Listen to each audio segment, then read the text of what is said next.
Hey, good morning, and thanks for taking the time to dial in. We'll jump right into it. If you've been watching the markets this morning, there's been quite a bit of volatility overnight. I don't know why that happens, but the markets really tend to move between 1 and 3 a.m. and it's pretty consistent. They might pop and then implode or vice versa, right? It's really hard to keep track of it. But I want to jump right in here and I want to talk about soybeans. I've got three different lines on here, okay? This top line is the 100-day moving average. The bottom line is the 200-day moving average. And the middle line, or this line that has lots of flat edges, is our hedge line. Beans have been consolidating for a long time. You can make the argument that they've actually been consolidating in this range since February, and they've really gone nowhere. They've been a dollar higher than they are, and they've been about a dollar lower than they are. So we're kind of sitting right here mid-range. And the problem with soybeans, we kicked out a sell rec on soybeans yesterday, and here's why. And I want to talk about this for a little bit, because I think what happens here is going to really impact and help drive what corn does. Because the fundamentals here can get really, really bearish really fast if unless something comes to light. So fundamentally, what's going on is our crop seems to be getting bigger. The USDA is at 51.7, and the crop tour came out at 51.9, or maybe I have that flipped. But either way, it's big, and big crops tend to get bigger. So there's a lot of people in the trade starting to talk about a 52 or even 53 bushel soybean yield. Now, on the bullish side of the ledger, there are people that say, well, okay, we may have a big crop, but we're still really tight with a 200 million bushel corn or bean carry out, and we don't have any room to go lower because of energy shortages and soy oil, and meal demand is picking up, and China is really, really dry, and they just keep going all around. But what's countering that, and I think causing problems for beans, is the fact that South America is getting ready to plant, and it looks like they're going to add a little over 1 billion bushels to last year's crop. And if they do that and they're successful in growing it, and we have a crop that's like 52 or 52.2 or something like that, then our carryout is going to grow to 450 million bushels. And also hurting soybeans is the strength of the dollar, right? So, and that's hurting everything from wheat, corn, and soybeans. As the dollar gets stronger, we become more expensive versus other countries and other currencies, so it tends to hurt our exports. So why are beans been consolidating?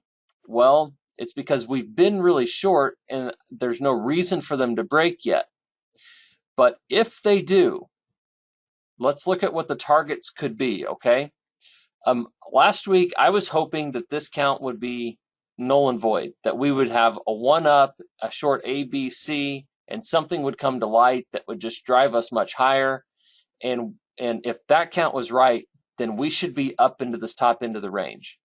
And frankly, we probably should have been, because China came in and bought so many beans over the last week. They had a 500,000 ton purchase. They bought 250,000. They've been buying soybeans, but the market's not reacting to it. Instead, we've rolled over on the bottom side of the 100-day.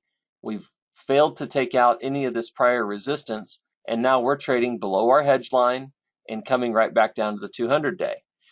What we're worried about is that if all those fundamentals come to light and we give up yesterday's low, then we're going to come attack this 1376 area. And if that goes, and for sure this one, this low at 1371.5, if this low goes, it opens up a move all the way to 1160. So you're talking about $2.50 break here, and that can happen really quick, because if that transpires, then what this is a wave 3 down, and it could really accelerate lower. There's targets even deeper down in here at 1050 and worse. So soybeans can get really bearish if all that additional supply comes to the market. If the opposite happens and we hold these levels and we reverse and we blow back out through these tops, I don't know what that would be today. It would have to be something like China drought or Chinese demand that is exceeding what the market is doing, or a harvest shock that says, nope, our yield is actually 50. I mean, that's definitely possible. But if we get that, then what we're going to see is a big reversal, and this market's just going to explode higher. I think that is way less of a possibility than I did last week, because of this failure right here and our inability to rally back above it. So I think you look at this trade action over the last week, and you've got to lean to the bearish side here, and you've got to get sold. That's why we are recommending everyone be at least 50%. If you're 70, 80% sold, that's fine. That's a lot of downside risk. I'm not going to judge anybody for wanting to put some sales on for next year either. Although next year's crop is completely unknown and an awful lot can happen. So I don't want to overreact to this action, because it hasn't happened yet. But certainly I think you should be thinking along those lines. Okay, so beans lean bearish and potentially massively bearish. So how do we manage that, and how do we trade it? Well, options in soybeans are really expensive, and futures are really difficult because it's a long range. So let me give you some options that you can use. You can just sell cash, right? That's not a bad idea. Selling cash is a sure thing, and you won't feel any margin pressure. If you're a little bit more uncertain about it and you want a different kind of look, let me give you an idea. You can sell a $15, $20, or $15 call, and you can sell 2 of them and collect enough premium to buy the $14 put, which gives you if as long as the price is under 15 and above 14, the trade will expire worthless. You will have no risk. Actually, as long as it's below 15, your premium that you collected will pay for the put, and you will have no risk below $15. If price moves below 14, you will be short at $14 and penny for penny to the downside, and you'll still own your cash. So if something happens to the other side, and we run higher, you're not actually taking risk. We can also manage that position with futures, or we can just choose to close the calls if we blow back up out of here. So that's a nice position to be in, and one that I would recommend people look at, or just sell cash and be done with it, and look to re-own it cheaper if it breaks. Okay, so that's the bearish one, right? Now let's look at corn, because corn is actually way more bullish than beans, but it's not really behaving the way it should be behaving, with as bullish as the fundamentals are. So the PF crop tour came out last week with a yield of 168.1, and that is in line with all of our satellite imagery companies, but it's well below the USDA at 175. So a yield of 168 puts our ending stocks to usage at below 7%, which is below pipeline, and puts us under 700 million bushels, which is incredibly bullish and should be all-time new highs. So we're not there yet, and why not? This is the question. Why are we not responding? There's a lot of speculation that's because the Fed has already done enough damage and brought the currency up high enough that we have already rationed corn because of currency manipulation, which could be the case. Or we could just be beginning a little wave 2, and we're getting ready to blow higher. So in corn, the concerning thing with corn today is that this represents the 61.8% retracement from this high back from the entire move lower.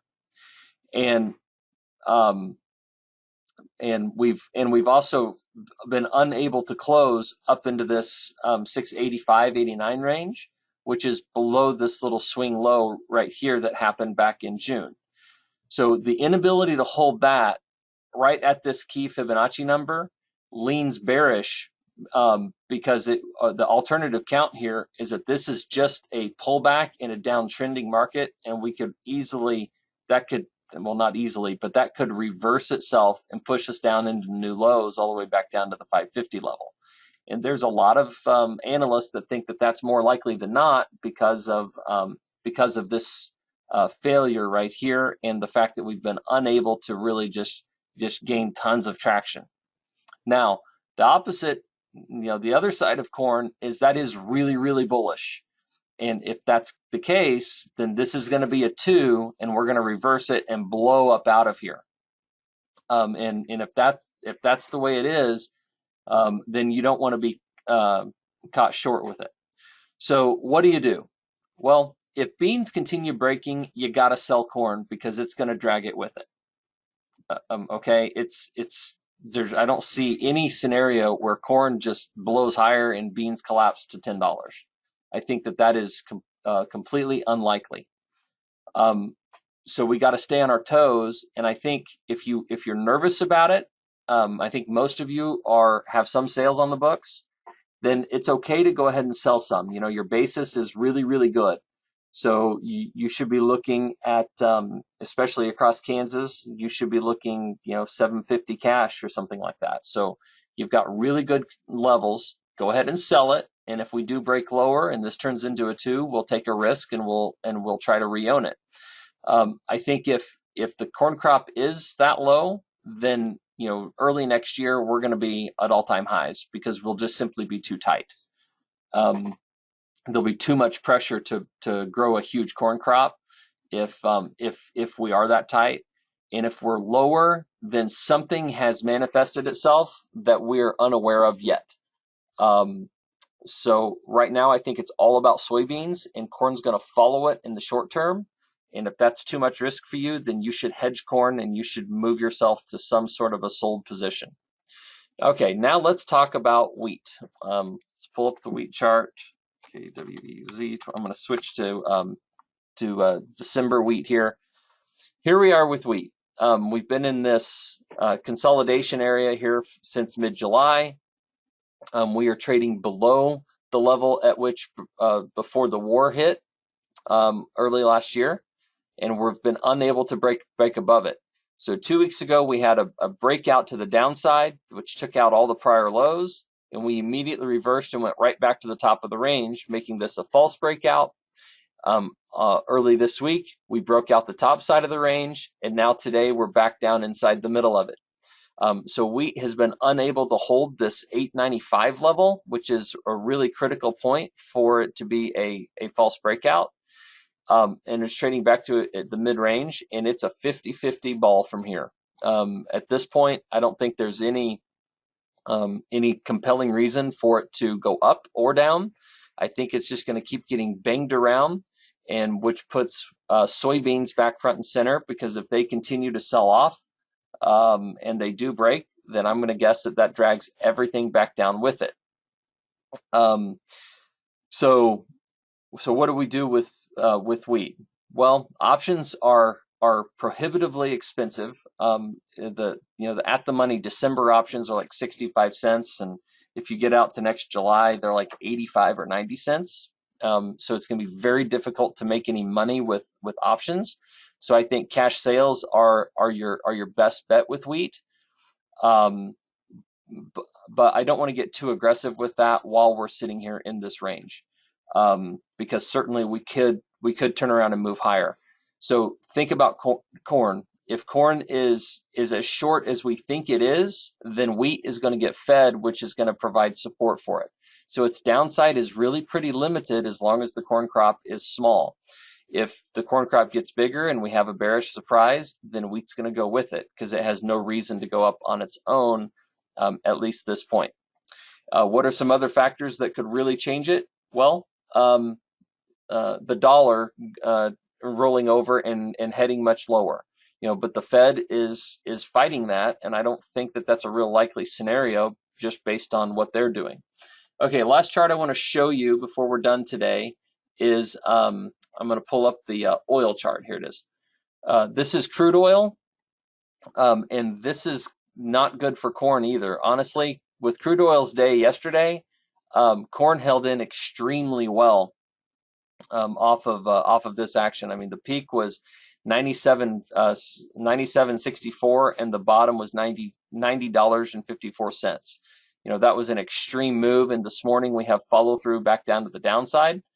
So I think you have to assume that we are going to challenge the lows in oil, and I think that's going to make it really difficult for corn to stay bid if oil and beans are both rolling over. So I know we don't trade the energy markets, but we also don't want to be naive to them, and we want to recognize what's happening over there as well. So the volatility, fighting the Fed, it's difficult sledding, and it's causing corn to ignore really bullish fundamentals, which makes these markets really, really hard to trade. So stay tuned. Later today, depending on action, we may kick out additional corn recs to get sold further, but we are uncertain as to whether we're going to roll over and die, or if this is a pullback that should be bought. I don't think we know enough yet, and that's something that we're trying to manage through. So with that, I think you stay put for where you are. If you don't have sales on, go ahead and put some on. If you are uncomfortable, then let's do something to make yourself more comfortable and move and adjust your position to suit your farm and your needs. All right, that's 17 minutes. That's all I've got for you this morning. I hope that provides a little bit of clarity on what we're looking for and what we see coming. These are really, really difficult markets to trade because of all of the uncertainty globally and all of the money flow getting tossed around. It really causes the swings to be big, but that's okay. We still have a lot of uncertainty, and we'll just take it one day at a time and keep you apprised of exactly what it is that we see and what we think. There is risk trading futures and options, and you should only do so in light of your own financial condition. I hope you guys have a great week. We will talk to you next Wednesday.